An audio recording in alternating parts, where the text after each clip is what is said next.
but that works really well, because the thing I wanted to talk about was the hook. And that is exactly what you were talking about, because some people, they'll have a certain shape of tab, and they might be wondering after what you said, like, okay, how do I know if the platform's for me or not, or that kind of thing. The reason I wanted to mention your hook is, if your hook has got too much tension, it's going to make your release almost impossible to do correctly. So just to give people, beginners especially, as a kind of rough guideline, you want to aim really kind of roughly, groove, slightly behind the groove, and probably slightly in front of the groove for the fingers. Or if you really want to simplify it, you can just say groove, groove, slightly in front of the groove onto the pad of the ring finger. And what I mean by that is when you curl the string, i.e. like this, you want to be in that first groove of the finger.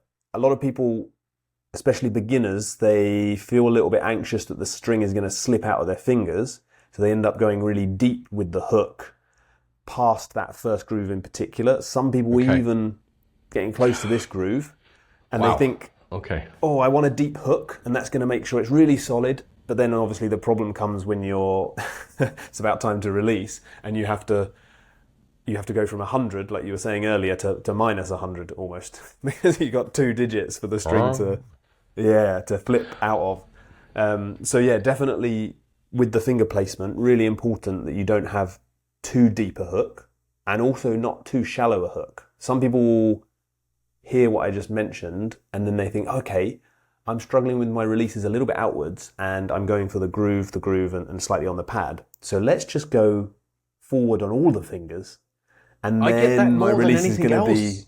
Yeah. I get that a lot. What's your experience with that? Because it's actually worse, isn't it? Yeah, it adds in so much tension into the fingers, because I can, again, it makes total rational sense to think, all right, I want to get a clean release, so I'm going to have the least amount of finger behind the string. So I'll just have it on the tips of my fingers. And to be clear, I've done this as well. Have you done that as well? That's why we're good coaches. We've made all of these mistakes. That's how we've learned. We've learned the hard way, so you can learn the easy way. And it adds in so much tension that when you actually watch it, either when you watch it with your eye or you watch it with the high speed, there's so much tension, it deflects the string almost like twice as much, because it's not able to just relax. Whereas getting it on that first joint, there's less tension in the fingers, so you get a cleaner release, which is a little bit counterintuitive. Yeah, but I can totally see why people end up doing that, because I mean, we did it as well. It's like searching for answers, right? That's what you. But if you stay tuned and you watch this channel, we can make you find the search. We can make you find the truth faster. Yeah. If you're enjoying this video and want step-by-step guidance from me to improve your technique, check out my Online Archery Academy video courses. Go to onlinearcheryacademy.com, click Explore the Courses for a special discount. Now back to the video. So yeah, that brings us onto the next point. What was your kind of last point in terms of the release?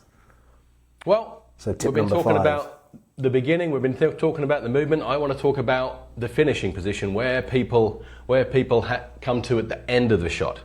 Because just recently I've had a few students again, which have again, they've been trying to do the right things. They've been working at this, but they've just got a little bit off track. And I've had a numerous amount of students who are finishing, and they're finishing down. They're coming down almost onto their chest, and they've ended up with that's the finishing position and down here, rather than keeping it all at the same level. Now, I think again it's because they've been thinking about getting onto their back, which is such a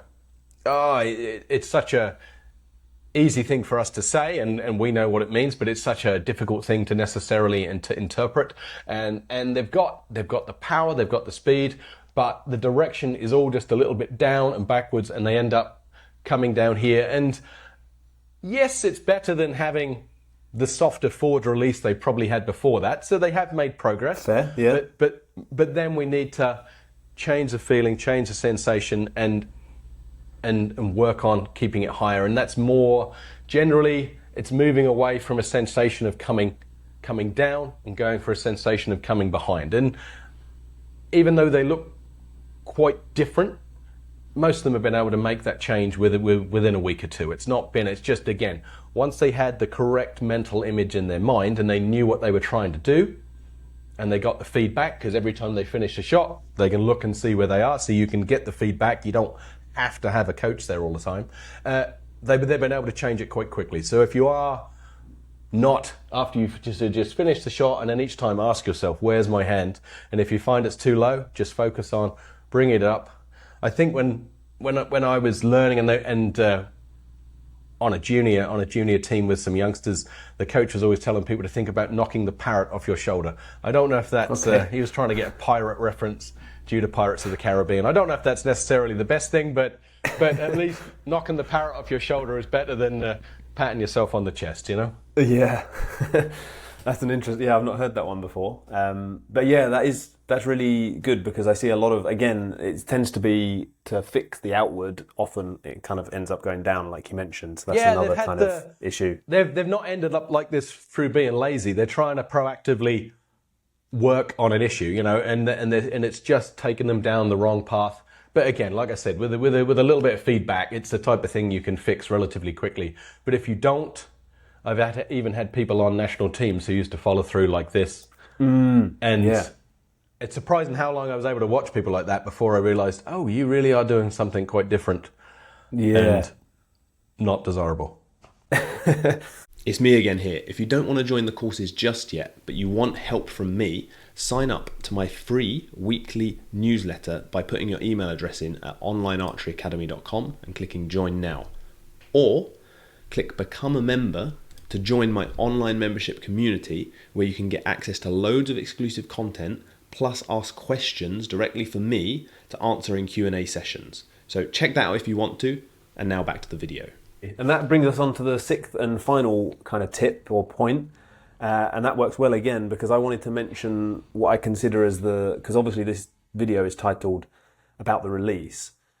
But when I think of the release, I don't just think of it as, for example, just the fingers and the hand and that kind of thing. I want to encourage everyone watching, especially if you're a beginner, to think of the release as the whole shot, including, for example, keeping your body still, and including the bow side as well. So when people often have trouble on the release side, maybe going out, maybe elbow collapsing, all these kind of things, what maybe they don't realize is it's kind of chicken and egg, but if there's a problem on one side, there's probably a problem on the other side, and often it can be the other side that's causing it. So the biggest kind of thing that I want to make people check, if you like, if you're having a outward release or a collapsed release, the chances are your bow hand is probably jumping to the right as well. This is for a right-handed archer. Yep. So there's a collapse. So what Mike was saying earlier about, for example, bringing the elbow round, and we've talked about the release fingers and all of that kind of stuff, kind of keeping the tension, if you like, you need to maintain that on the bow side as well. So this is where at the release, you want to maintain your bow arm height. You don't want it to drop. You don't want to allow your bow arm to move to the right. You don't want the sight to twitch to the right. You want to feel like you're directing the sight into the gold, essentially. So if you're a beginner wondering for like a really simple cue, think about the elbow is going 70 meters away from the target, and then the sight is going 70 meters into the target. Now, I know your elbow is not going to go 70 meters away and that kind of thing, but it's trying to get the amount of kind of energy that you need to have. What I was saying earlier about pulling into the face, it feels like the elbow is kind of exploding backwards and the sight is exploding into the target, and keeping that tension so that you don't essentially collapse and have that forward release. So think of the release as both sides, and make sure that you're keeping that on both sides as well. So yeah, I think that's our 6 tips. Great advice. Great advice. Thank you. No, that was really good, Mike. Thank you for that. And to everyone that's watching, let me know in the comments if there are any maybe questions you've got about that. Or I think we're going to do a video in the future on maybe intermediate tips or advanced tips for the release as well. Some other things we haven't covered. So if you've got questions, leave them in the comments. That's it for today, and we'll see you in the next one.